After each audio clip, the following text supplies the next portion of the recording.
धन्वंतरि देवांगना। मैं वेदों ही जगदाधारम हमारी वैदिक चैनल से एक बहुत महत्वपूर्ण वीडियो आप सबों के समक्ष प्रस्तुत कर रहा हूँ। कृपया इसे श्रवण कर और अपने मानव जीवन की सार्थकता की ओर प्रेरित करें। इस जीवन को वेदों ने एक यज्ञ के रूप में प्रस्तुत किया है।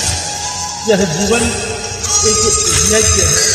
इस प्रकार यज्ञ को सफलीभूत करने हेतु यज्ञ में विभिन्न शाकला, भीत, समिधा इत्यादियों को देकर और उसके साथ प्रभु की आराधना पूर्वक और मंत्रोच्चारण पूर्वक इसको सफलीभूत किया जाता है। इसी प्रकार इस जीवन में जो जीवन के जो चार उद्देश्य है, धर्म, अर्थ, काम और मोक्ष, इन चारों उद्देश्यों को एकत्रित करते हुए और इस मानव जीवन को हम सबों के लिए प्रभु ने अनमोल कृति के लिए प्रस्तुत किया। तो इस अनमोल कृति को हमें किस प्रकार सफलीभूत करना है, इसके लिए वेद को हमें प्रदान किया और इस वेद के द्वारा हमें जीवन को अग्रसरित करने को एक माध्यम बताया गया है, जिससे कि मैंने हम किस तरह से ब्रह्मचर्य, अहिंसा, सत्य, आस्तेय, अपरिहार्य और सभी इन गुणों से युक्त होकर और सतता की ओर अग्रसरित हो और धर्म, अर्थ, काम और मोक्ष की प्राप्ति करते हुए और हमारे इस अनुभव स्थिति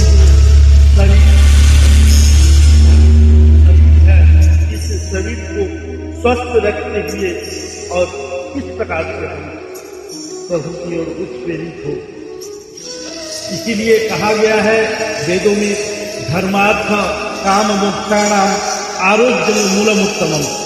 धर्म, अर्थ, काम और मोक्ष, इन चारों को प्रस्तुत करने हेतु, इन चारों को सफलीभूत करने हेतु, यज्ञ करने हेतु, यज्ञ में इन चारों चीजों की प्रस्तुति अनिवार्य है। और इसमें भी जीवन की जो उद्देश्य है वह भी एक यज्ञ है और इस यज्ञ के परिपूर्णता हेतु हमें धर्म, अर्थ, काम और मोक्ष, इन चारों में श्रेष्ठ है आरोग्य। और इन आरोग्य के बिना यह सारे विफल है। पहले धर्म को रखा गया, चार पहिए जो है उनमें से पहला धर्म है और दूसरा है अर्थ। धर्म से युक्त अर्थ अगर आप कमाते हैं तो वही सही है और उसके बाद आपकी कामनाओं के परिपूर्ण होती काम और उसके बाद भी आप मोक्ष की प्राप्ति कर सकते हैं। इसीलिए यह वेद ने स्पष्ट रूप से बताया है कि इन प्रवृत्तियों में अग्रसरित होने से पहले इसे ध्यान रखना चाहिए। ब्रह्मम आचार्य अहिंसा सच्च सेय परिग्रहान सेवेत योगी निष्कामो योग्यतां स्वमनोज्ञान। विष्णु पुराण में यह स्पष्ट रूप से कहा गया है कि यम नियम का पालन करते हुए अहिंसा, आस्तेय, इन सब को पालन करते हुए अगर आप आचरित होंगे तो आपको सारे मनोभिलाषा परिपूर्ण होंगी। फिर मनुष्य के लिए भी कहा गया है अहिंसा, सत्यवचनम, ब्रह्मचर्य, कल्पताम, आस्तेयंती पंचेते ज्ञानश्चा भूतेन्द्र।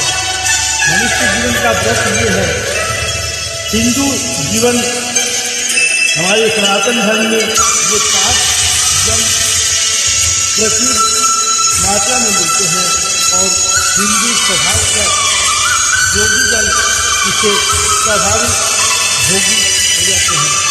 अगर इन कुछ कोई परिपालन पूर्वक नहीं अग्रसरित हो जाते हैं तो ये भोगी बन जाते हैं। भोगी बनकर शरीर में विभिन्न प्रकार के रोगों को उत्सर्जित कराते हुए और दुख का भोग करते हैं।